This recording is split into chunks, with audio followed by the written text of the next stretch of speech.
Awake, O dead, for there can be no rest for ye beneath the earth. Let the splintered bones borrow from the grave paw, let cold fingers grip time-worn blades, and unseen eyes survey the fields of slaughter. For your time has come once more, and the dead shall walk again. So welcome guys to my newest faction guide, this time with the vampire counts. And I know there are a lot of faction guides out there, especially about the vampire counts, of course. But I think, I have a lot of fun doing this, and I think maybe you will hear something in my faction guide you didn't knew before. So I hope you enjoy it, and we are going to take a closer look on each unit, on the complete army roster, and of course we are talking about the strengths and the weaknesses of the vampire counts. So let's start over here. Thank you for tuning in as always, and enjoy.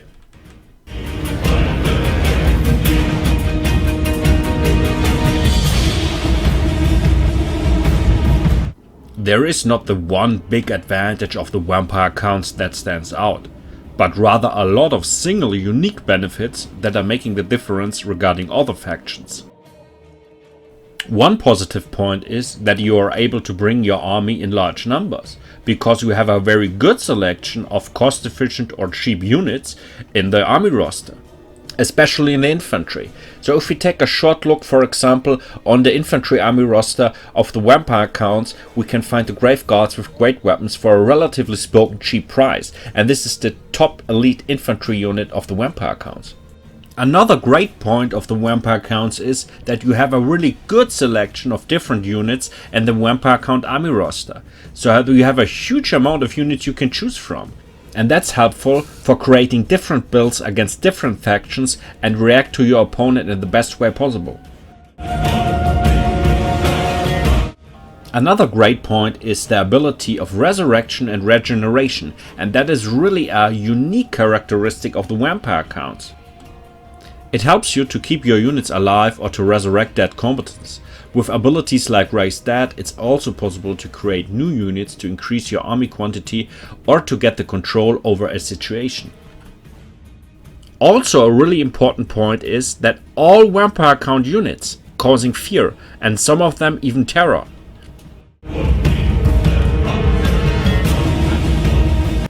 But where is light, there is shadow, so let's talk about the disadvantages. As I said before, the infantry is overall quite cheap or cost efficient, but therefore of course not the most elite one in the game. In other words, they are quite low tier or in a mid-range area. They have not the best leadership and not the best armor or armor piercing values. Another disadvantage is that the vampire counts are not well known for their heroic fight against large entities. In other words, they are very vulnerable against other monsters. Even if they are not routing cause of fear and terror, they struggle against large entities cause of missing anti-large values. Another disadvantage is that the vampire counts have no missile infantry or artillery, so it's always a game against the time. The vampire counts have to move. They cannot turtle or camp.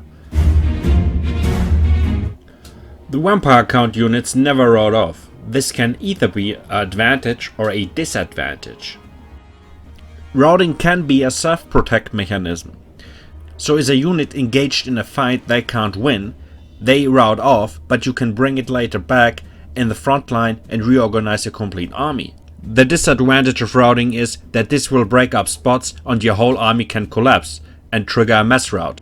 Is a crumbling unit engaged in a fight they can't win, they will fight to the death and it will not come back. So it can either be an advantage or a disadvantage, that depends on the situation and on the unit. It's also very important to mention that vampire count units have a very strong binding to their lord. If he dies, they will crumble very fast. So let's begin with the Master Necromancer, the cheapest lord of the vampire counts. He's a cheaper version of Heinrich Kemmler or Hellman Ghost, but you can set him on different Corpse Cats, a Barded Nightmare or a Hellsteed.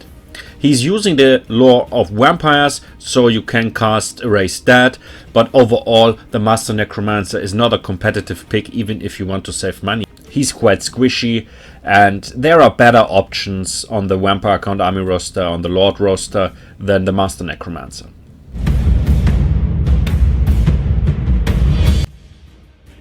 So let's come to Helmangorst. Helmangorst is quite popular because he's very fancy, but it's more for fun purposes than it's not a competitive pick also. He's using the lore of vampires, but instead of Raise Dead, he has a spell called Awaken from the Grave, so you can cast a group of grave guards for 12 winds of magic, but therefore you don't have Raise Dead. Also, you can set him on a corpse cat, but he's very slow, either on foot or on the corpse cat. He's the first target for your opponent, and never a competitive pick, because he's so squishy and there are better options.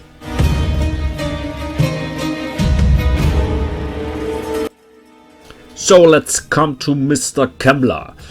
And Mr. Kemmler, or Heinrich Kemmler, is very, very slow, so it's not possible to set him on a mount. You can just deploy him on foot, so it's very, very, very slow, and it's a very easy target for your opponent to snipe out. And even with his partner Krell, it's not really a competitive pick. Krell overall is a mighty fighter. You can now activate this ability from this first second. There is no cooldown. So Krell overall is quite mighty, quite strong, really good duelist. But overall I wouldn't say it's worth to bring Kemmler because of this. So let's go to the Vampire Lord, and in my opinion the first competitive Lord in this list, because he's very cheap and is overall quite tanky. He's very cheap, so you can deploy him for 950 credits without anything. Also, he's a hybrid unit. He's a spellcaster and a melee expert. As a spellcaster, you can choose from different spells of the lore of vampires, so quite interesting. You can choose from different mounts like Barded Nightmare, Flying Hellsteed and a Vampire Dragon. Also, his melee stats are for that price very good. So it's not the best melee stats, but as I said, for that price very cost efficient. So if you want to save money, the Vampire Lord is your pick. So let's talk about the Strigoi Guiking. In my opinion, a very underrated Lord. He has very good AP values, is quite cost efficient, and is using a combination of the Lore of Death and the Lore of Vampires. With his unique spell, Command the Unliving, you are able to cast a group of Crypt Ghouls for 9 winds of magic. You are also able to sit the Strigoi Guiking on his Terrorgeist, and then he has very, very good anti-large values in addition to his good AP values. So in my opinion, a must-have against all factions that typically bring a lot of monsters or large units. So the Strigoi Guiking is one of the fewer options on the Vampire Count Army roster that is good against large. Like many other lords on the Vampire Count Army roster, Isabella von Karstein is a hybrid unit. She's a spellcaster and a good melee expert. She's using a combination of the Lore of Death and the Lore of Vampires, including the Mighty Spirit Leech. She's able to sit on a Barded Nightmare or on a Hellsteed, but overall Isabella von Karstein is not a competitive pick. She's not very cheap, and there are a lot better options on the Vampire Count Army roster for lords. So don't waste your money, pick something else, it's not worth it. So let's come to Vlad von Karstein. Vlad von Karstein is in some matchups really a competitive pick. He's a good melee expert even if his melee stats are not the best of all. His weapon strength is not really high, also his AP values, but therefore he has very good melee attack stats and is very tanky overall. He's using the classical lore of vampires and can spam Raise Dead all the time. He's not very cheap and he's also not able to sit on any mount, so he's always on foot, but therefore it's not so easy to snipe him out. He can be really quite tanky, and in some matchups, as I said before, can Vlad von Karstein be a competitive pick. Let's come to one of my favorite vampire lords, the Red Duke, and a really competitive pick overall. He's able to sit on a Barded Nightmare, a Hellsteed or a Zombie Dragon. He's a mighty melee expert and in addition a spellcaster using the classical lore of vampires. The weapon strength and the AP values are okay, but his strength is his melee attack of 70. That is huge. So you are not doing anything wrong picking the Red Duke. He's always a good choice and one of the best lords on the Vampire Count army roster. So let's come to my good old friend Manny. No, just joking. This is Manfred from Karstein, the most expensive lord on the complete roster. Cause Manny is able to use the Law of Death and the Law of Vampires, and he's actually able to use all spells. He's not only a selection, he's able to cast all spells and you can switch between them, and that is a quite expensive feature. And also Manny is able to sit on a board at Nightmare, a Hell Steed or a Zombie Dragon. And in addition to that, he's also a quite good melee expert. His stats overall are not the best, so his AP values are not very high, but overall it's quite okay. He's very well armored, the melee attack is also very good, so he's a mighty hybrid unit, and as I said before, you have a huge amount of spells you can choose from. But as I said, he's quite expensive, and in my opinion not in every matchup the best pick cause of that. So let's talk for a second about the Zombie Dragon. It's not possible to pick the Zombie Dragon as a single unit. You have to choose from the lords, and to set a lord on the Zombie Dragon, only this combination is possible. A Zombie Dragon can be really a mighty foe, cause the vampire counts have overall a really good air force, really good flying units. So in addition with other flying units, the Zombie Dragon can really pay out, and you have the aerial threat. The new Pestilential Breath is very devastating, especially against large enemies, and this is very important for the vampire counts, as I said before, and that makes the Zombie Dragon to a mighty enemy even if the extra charge is very high.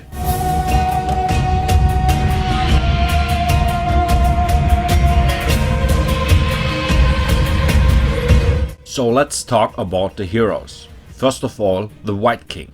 If we compare the stats of the White King to the stats of the Empire Captain or the Paladin from Bretonnia, we can clearly see that the White King is a very solid pick.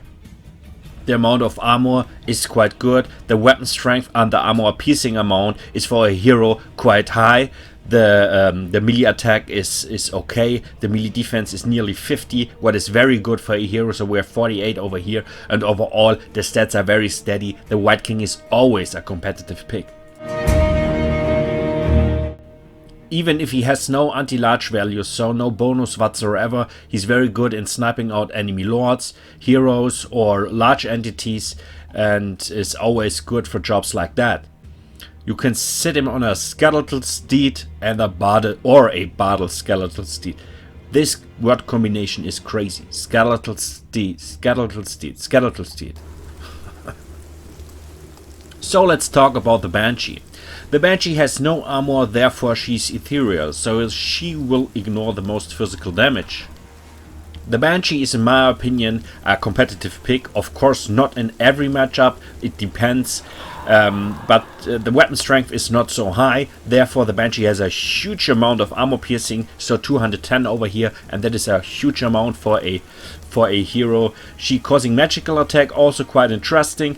The melee defense is also very high, and as I said before, she's ethereal, so she will ignore the most physical damage, and she's causing terror, also quite interesting. She's a very good duelist and of course designed to snipe out enemy lords, enemy heroes, or also in some cases maybe against large entities, monsters and something like that. So if you need a lot of armor piercing damage or maybe magical attacks, the Banshee is your lord. Otherwise the weapon strength is quite low and she's weak against magic. So let's talk about the Necromancer. He's using the lore of vampires, the classical lore of vampires, Wind of Death, Raise Dead or Invocation of Nehek. He's able to sit on a Nightmare, on a Corpse Cat with Spellfire, or a Corpse Cat with Unholy Lodestone. The reason why he isn't a competitive pick is because the most lords already have the lore of vampires. So nearly every lord is able to use the Law of Vampires or to cast spells from that, so the Necromancer is in the most cases useless. So let's talk about these two ladies, the Vampire with the Law of Shadows and the Vampire with the Law of Death. Interesting is overall that the Vampire counts have only access to 3 laws, the Law of Vampire, the Law of Death and the Law of Shadows. So if you want to cast a juicy Pit of Shades, this is your hero, because there is no other hero, lord or unit on the army roster that have access to this law. The Vampire with the Law of Death is quite useless in my opinion, cause as I said before, nearly every lord have access to magic and the most of them also to the Law of Death, so there is no need for an additional hero. But important to say is also that both heroes have quite good melee stats, so they are quite strong for a spellcaster. So it's also possible to sit both on a Barded Nightmare or a Hellsteed, so it's also possible to use them in a Mighty Goon squad, flying or on the ground.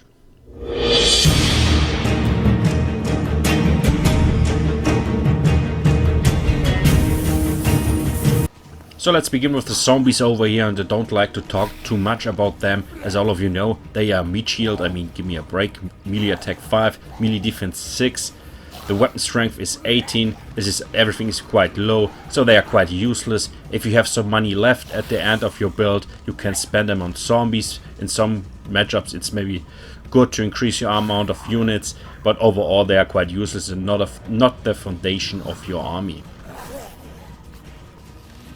Same with the Tithe, they will stay a little bit longer and fight, but that's everything. They cost 100 credits more, it's not worth it, you can leave them out completely, and yeah, zombies, it is what it is. Let's come to the Skeleton Warriors. They are shielded, of course just a bronze shield, but anyway, the amount of units in the group is quite high, quite good, so 120 over here. But they are relatively spoken more expensive than similar units from other factions, or have lower stats than other units for the same price. And this is for a reason, cause it's better for low tier units to crumble instead of routing, cause if low tier units crumble, they can hold for a longer time the line, they can stand longer and fight, and this is an advantage, and this is the reason why Skeleton Warriors are relatively spoken more expensive than similar units from other factions.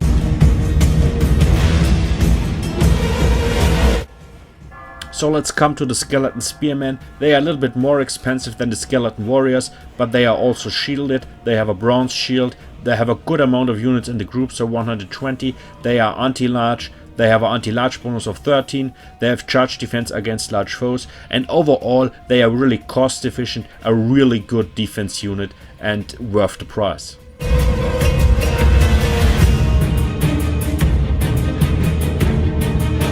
So let's come to the Crypt Ghouls. The Crypt Ghouls are damage dealers, they're causing poison attack, but like other damage dealer units, they are weak against armor. So they have nearly no armor piercing damage. But overall, I'm not a huge fan of the Crypt Ghouls. Of course, they are not really expensive. The price is just 500. That is quite cheap for a damage dealer unit. But the melee attack is quite low, so they have just 27. And also the speed is very low, so they have 38. So they are also not the best unit for flankings. So in my opinion, just in some cases they are worth the price. In other cases, I wouldn't pick them, because the damage output is not the best. So there is a regiment of renown of the Crypt Ghouls, the Feasters in the Dusk, and the big difference or the big advantage here is that they have stalk, so they are hidden, and this can, as I said, really a big advantage because you can sneak behind the enemy front line, cause some trouble in the back line, kill some archers, all that stuff. And yeah, this is quite good. They are also, but therefore they are much more expensive, so they cost 200 credits more. The stats are better, especially the melee defense regarding the normal Crypt Ghouls, so we have plus 12 over here. But overall, as I said, the big advantage is the stalk ability. So let's come to one of the most cost-efficient units of the complete game, the Grave Guards. The Grave Guards are an anti-infantry unit. They are armored and shielded, and you can deploy them for 750 credits. They have a quite good amount of armor, so 90 over here. The weapon strength is 38. The amount of armor piercing is 8, so it's not so much. Of course, it's quite low, but therefore they have a bonus versus infantry of 8, a real bonus versus infantry. So also the melee defense is quite good, 36. The stats overall are very good. The leadership is typically low for vampire count units, so we have just 50, but overall this unit is very cost efficient, and against all mid-range units they will perform very, very good, and in my opinion one of the most cost efficient units of this complete game. So let's come to the Cavalry. They are a armor piercing infantry unit. They are ethereal, so they will ignore the most physical damage, and they're causing terror. The weapon strength of the Cavalry is quite high, so we have 44. As I said before, the armor piercing amount is very high. They're causing magical attacks, but therefore the melee defense is very low, and also typically for ethereal units they have no armor. And overall the Cavalry can pay off in some matchups, but it's never a good choice to mass them. 1 or 2 units in some matchups is okay, but not more.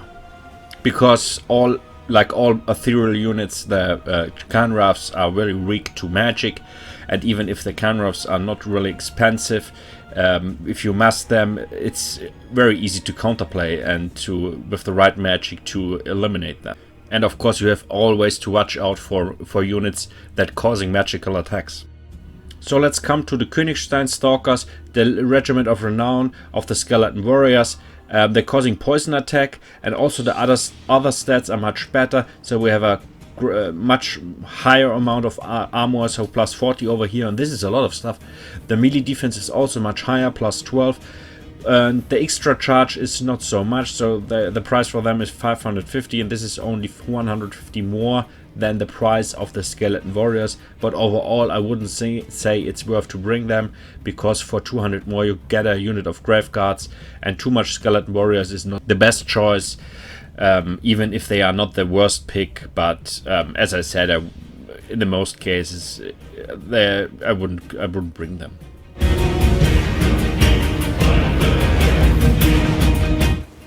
So let's come to the top elite infantry unit of the vampire counts, the Grave Guards with great weapons. They're causing armor piercing damage, and they have a real anti-infantry bonus, and this is quite interesting. So they have a bonus of 10 against infantry in addition to the armor piercing damage. This is huge. This is a very strong unit, therefore the melee attack and the melee defense is very low. But anyway, they are a very important unit for the vampire counts, and they are relatively spoken quite cheap, so you can deploy them for 950 credits, and that is not really much for a top elite infantry unit. So if you need a lot of armor piercing damage, the Grave Guards with great weapons are a must-have in every build. So there is a Regiment of Renown available, the Sternsman. They have regeneration, they have charge defense against all, huge difference over here, and they are armored and shielded. They are not a greatsword unit. They have a silver shield, what is quite good, and they have a much greater amount of melee defense, so plus 25, and this is a lot of stuff, 51 melee defense. Therefore they have nearly no armor piercing. They are not an armor piercing unit, they have just an amount of armor piercing of 8, but they have also the bonus versus infantry. In my opinion, the Sternsmen are really worth the price. They are a very strong unit, even if they have nearly no armor piercing damage, or causing nearly no armor piercing damage. But they are very hard to kill, because they are so steady. So just a short explanation before we go to the cavalry. There is a reason why all vampire count units have such a low leadership. It's because they crumble instead of routing.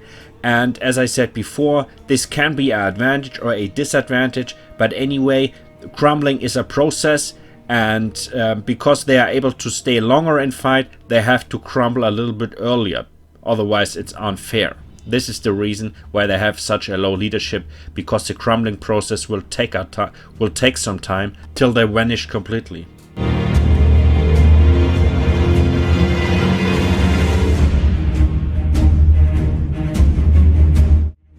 So let's start with the Black Knights, the cheapest cavalry unit on the roster. You can deploy one group for 700 credits. They are a anti-infantry unit, even if they have no real anti-infantry bonus. They are armored and shielded. They have a bronze shield. The amount of armor is 80, what is quite high for that price.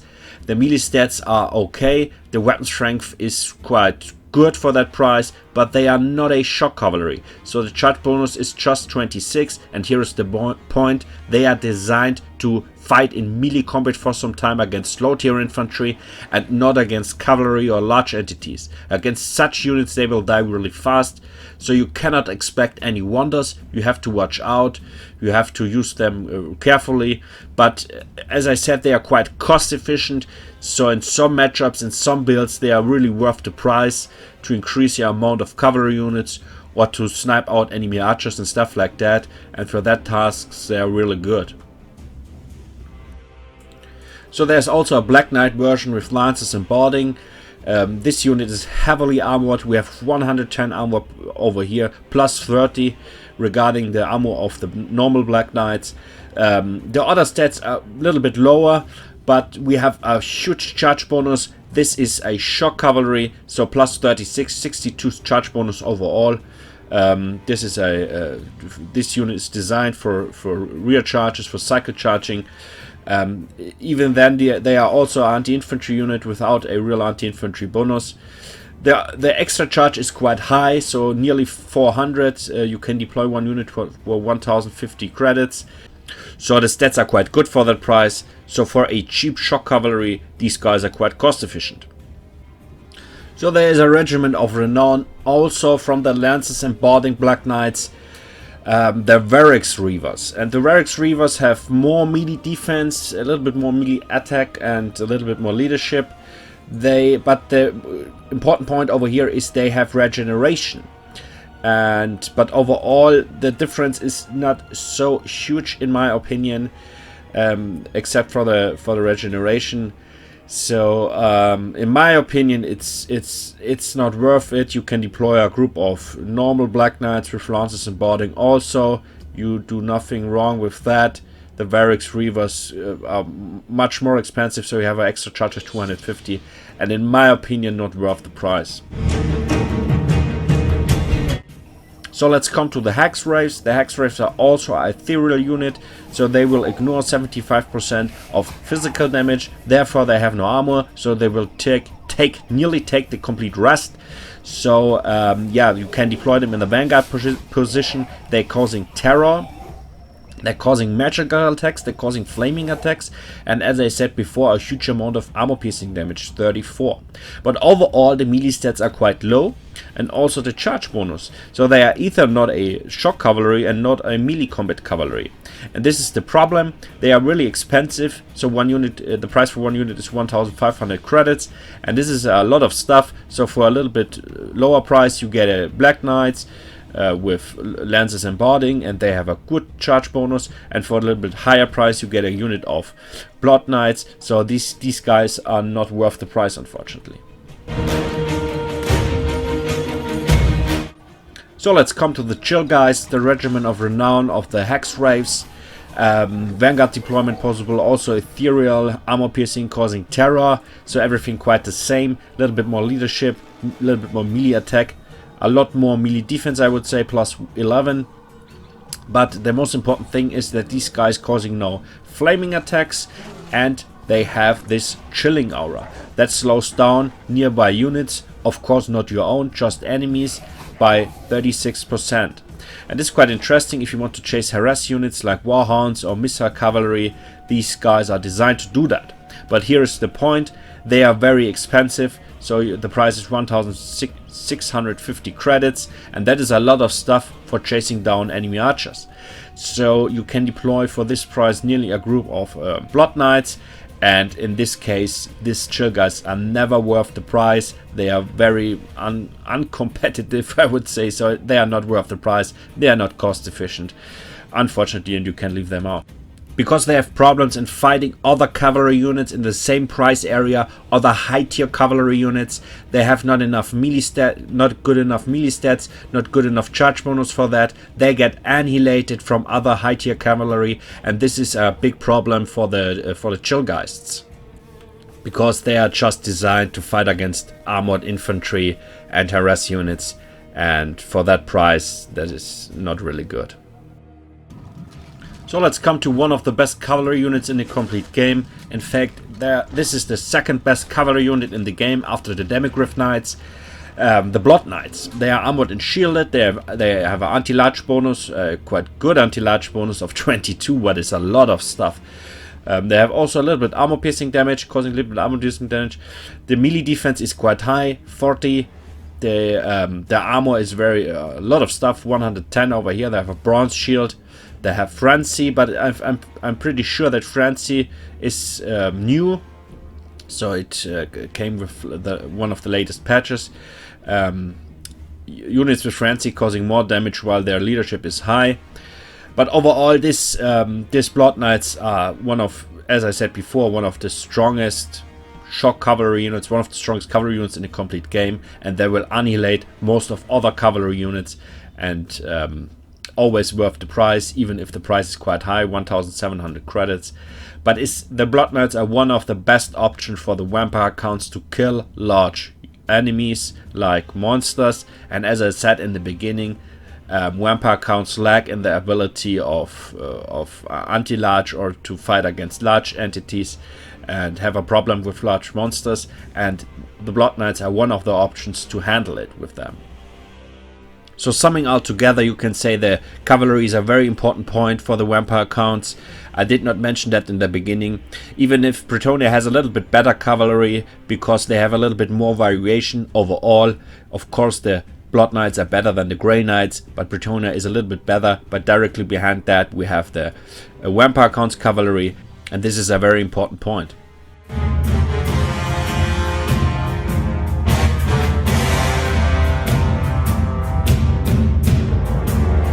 So let's start with the monsters, and let's begin with the Falbards.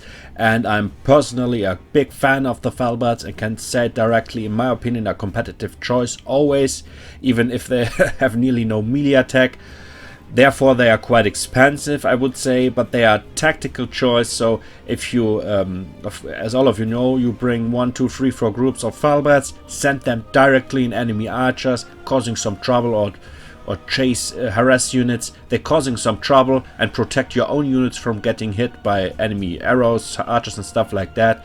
And it's, as I said, a tactical choice, and even if they are not so cheap for that stats, they can cause some trouble. They're very have high speeds, 110, so I like them quite much.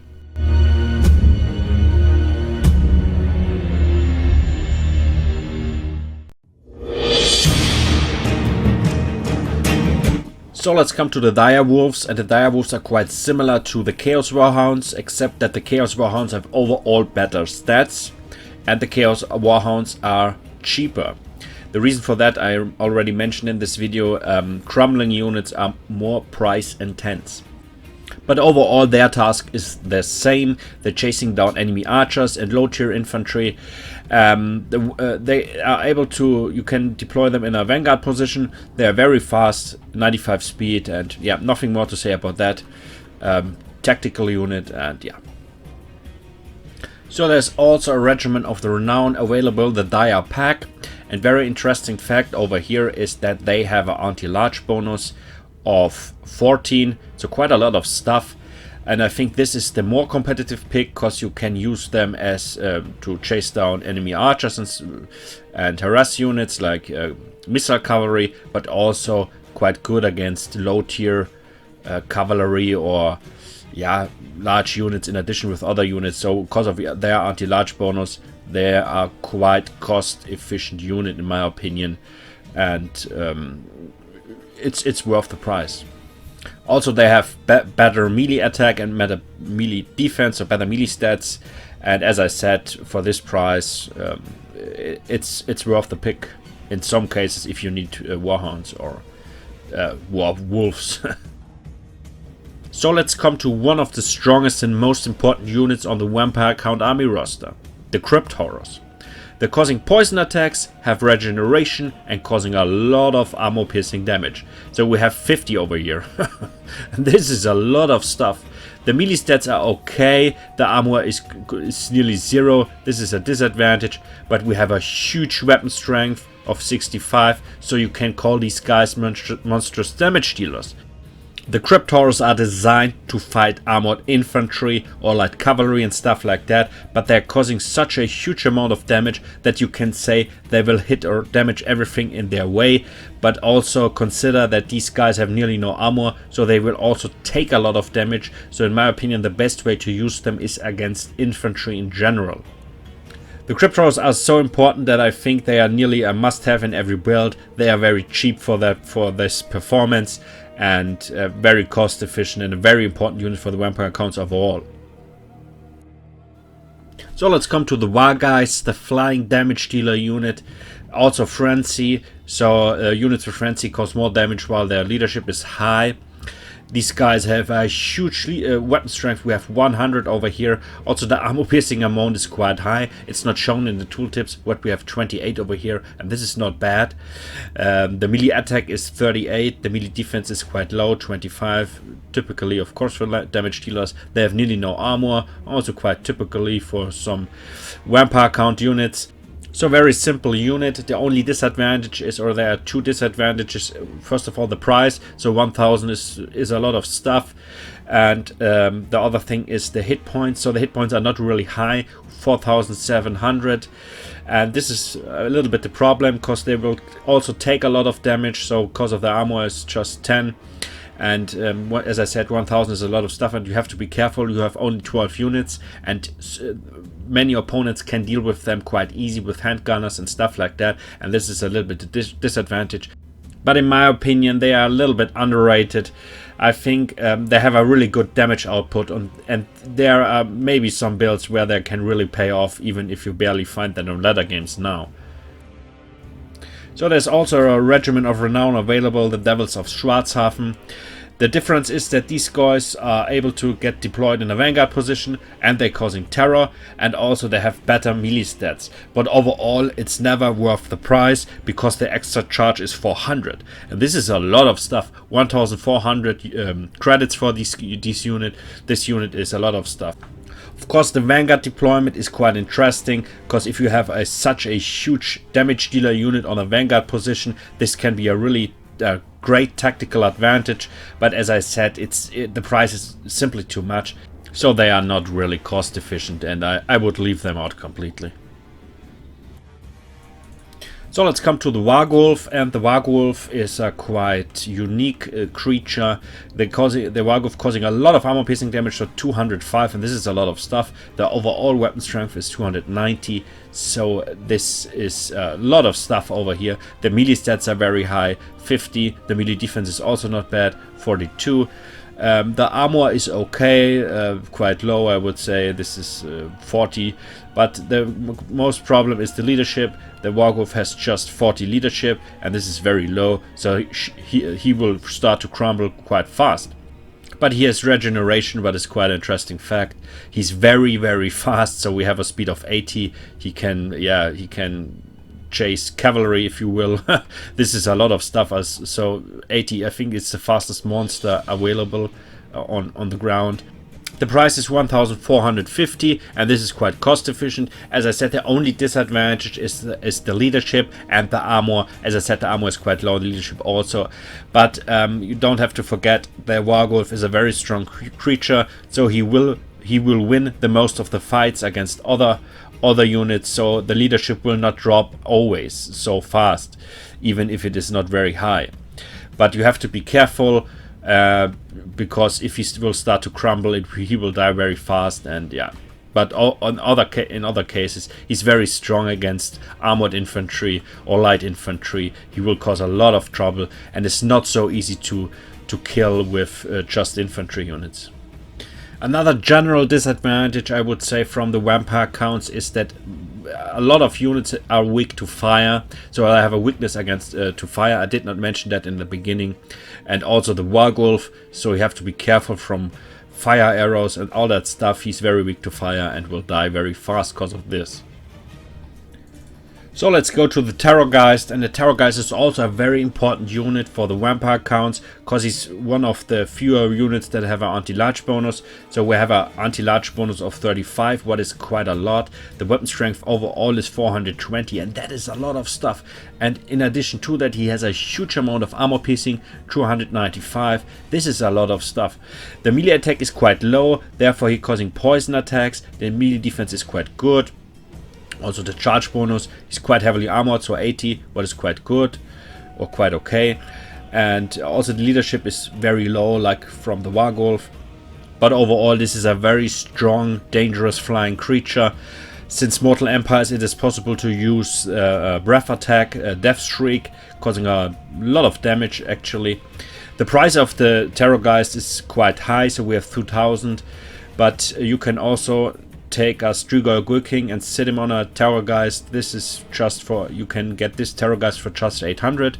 But if it is necessary to get another Terrorgeist, also the 2000, it's worth the price. This is a cost-efficient unit, even if it is so high priced.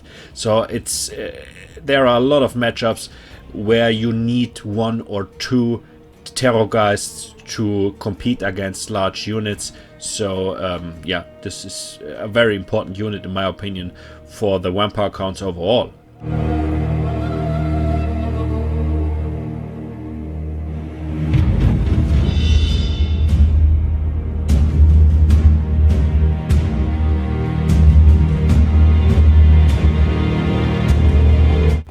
So let's start with the War Machines, in this case with the Corpse Cats, and there are 3 different models available: a normal Corpse Cat, a Corpse Cat with Bellfire, and a Corpse Cat with Unholy Lodestone.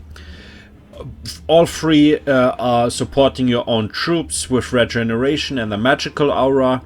The difference is that the Corpse Cat with Bellfire has in addition magical disruption, and the Corpse Cat with Unholy Lodestone has in addition mass regeneration. That means that you will heal also nearby friendly units. So in a 2v2 and something like that, it's important. So if your Lord is not already sitting on a Corpse Cat, a Corpse Cat can be quite useful, especially because it's very cheap. In the most cases you need just the normal Corpse Cat for 250 credits. So a Corpse Cat with Bellfire with magic disruption is not really important. The normal Corpse Cat for 250 is quite a good choice. As I said, if your Lord already sit on a Corpse Cat, you don't need it, but other way it's quite good. But you have to remember, it's a quite easy target. A Corpse Cat can be sniped out very easy, very fast, and a Corpse Cat is very, very slow. He has nearly no melee attack and something like that. This is complete garbage over here, so it's just for supporting, to provide support for your own troops, nothing more.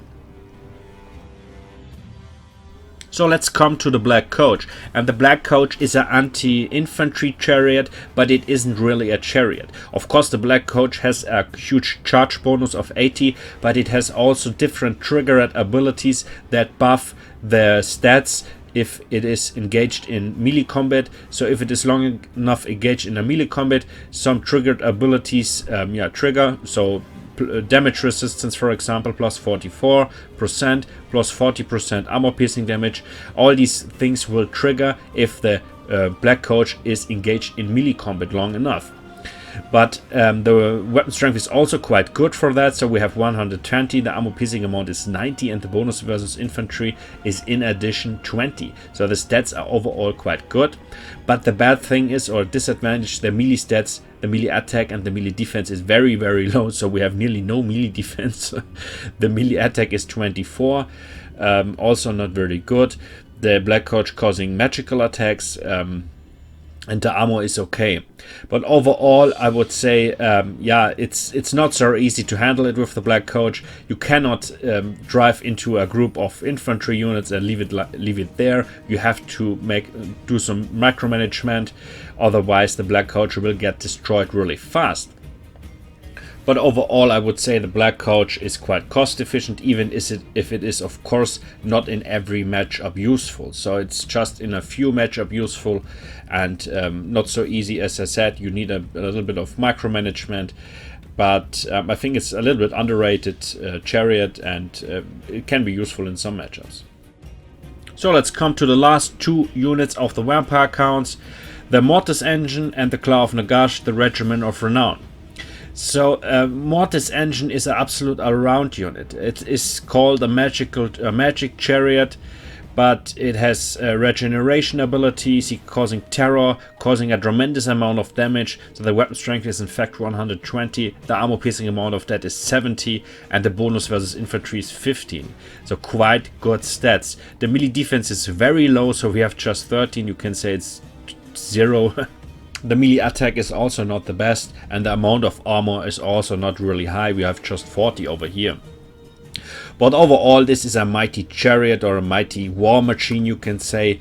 It has magic abilities like regeneration, also the triggered ability, the Reliquary Corruption, causing damage to combatants around in an aura around the Mortis Engine itself.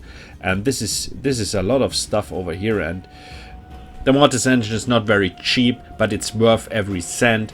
It's a very mighty all-round chariot, and the price is 1,400 credits, and the price of the Claw of Nagash is 1,700 credits, so 300 credits extra charge, and you get a little bit more melee attack, a little bit more melee defense. But the most important thing is that you have an additional aura of magic resistance, 25% on the Claw of Nagash. And you have also the chilling aura, so minus 36% speed around itself, like from the chill geists. And this is you get this only with the Claw of Nagash. The Mortis Engine is a really mighty machine. Also the Claw of Nagash, so if you pay the 300 extra charge, it's in my opinion you can do this. But you have to be careful. It's very easy to snipe a Mortis Engine out with handgunners, with missile infantry in general. So you have to protect the Mortis Engine. The Mortis Engine is the best use is to use it in a fight against infantry directly in the front line, surrounded by your own troops, so your enemy cannot get through it, or cannot shoot on it, or cannot attack it. And this is the best use. So your Mortis Engine can heal all your units and can cause a lot of trouble in the front line. We don't have to forget that the Mortis Engine causing terror that will break up spots in the front line, and this is the best use for the Mortis Engine or for the Claw of Nagash.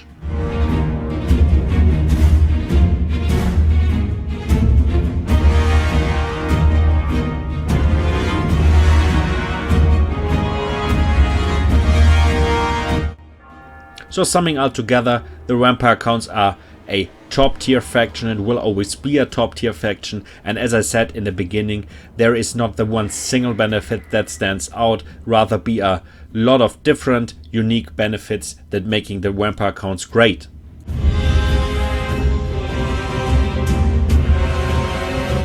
The vampire counts are definitely not a beginner faction, so for beginners it's not so easy to play with them. There are a lot of things to have to be careful, have to watch, because the vampire counts have a lot of weaknesses, and there is a lot of variation or tools you can choose from. So advanced player or veterans have the ability to play the vampire counts in the most efficient way.